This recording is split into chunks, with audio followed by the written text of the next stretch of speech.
Hello, my name is Daniel Merkel-Sarpong, and today I will be presenting the culture of Black hairstyles.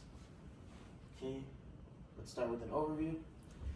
Every culture has its own distinct ways of expressing identity and heritage, whether through clothing, tattoos, or other forms of self-expression.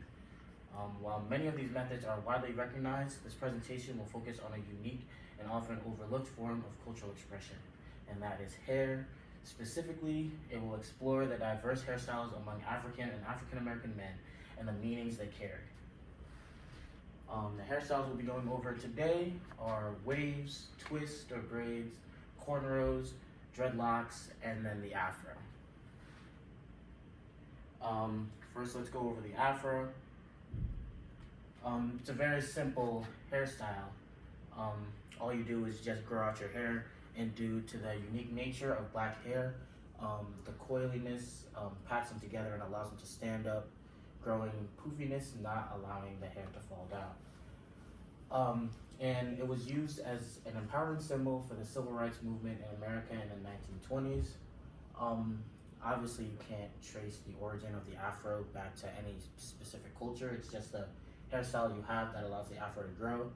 But in the 1920s, people used it as a symbol to empower themselves in the civil rights movement.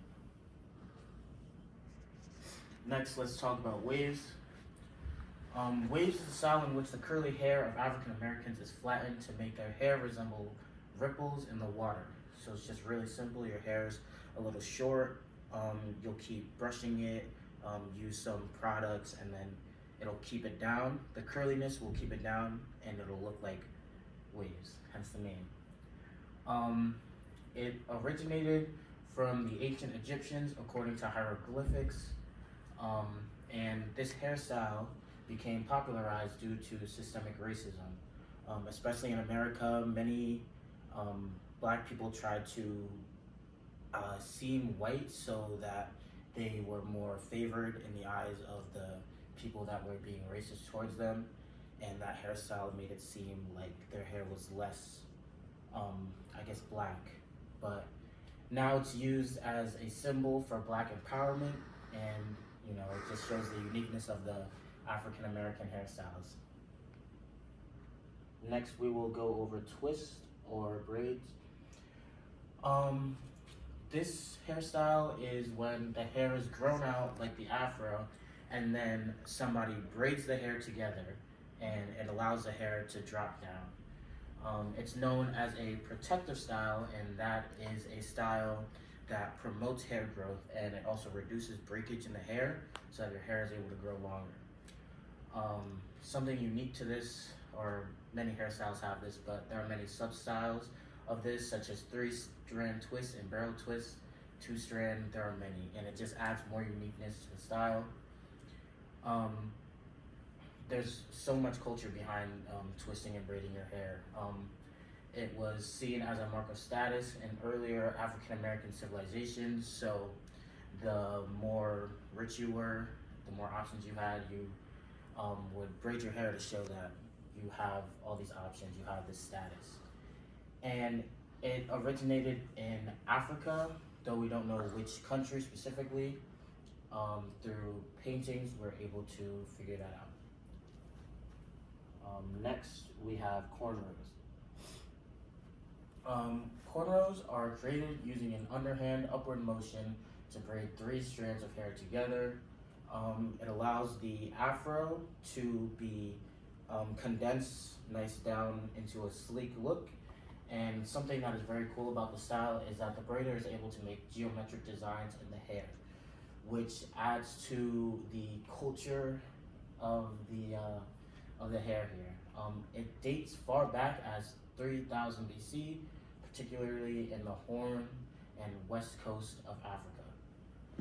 And it was used during times of slavery to draw out escape routes through the geometric designs people would draw out, which is I found it very interesting because it was a way to basically convey images or convey messages without really the slave master or the landowner really knowing.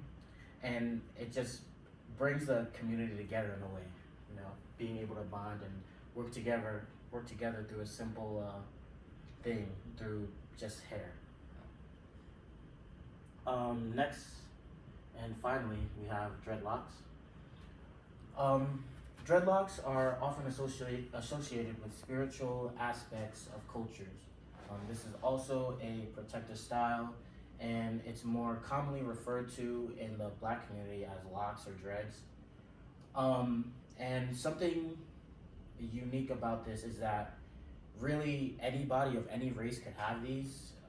It's just letting your hair grow out, not really keeping it, and then the hair will eventually lock together and it will make these lock patterns.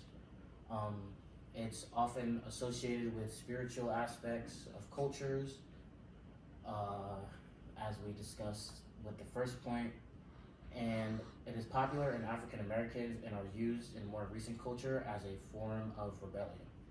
So this hairstyle is, you attain it by keeping it unkept, but for the black community, there's a specific style of braiding that you do, and it allows the hair to lock up and fall. And instead of it looking messy, like it's unkept, it's like nice and sleek looking.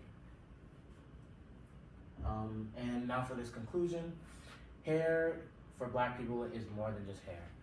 Every strand holds a story, their past, their culture, and a piece of who they are.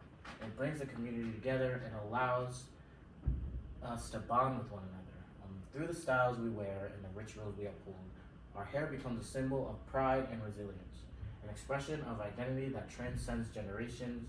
It is a reflection of our journey, our strength, and our unbreakable connection to both our history and each other. And I just want to thank you for listening to my presentation.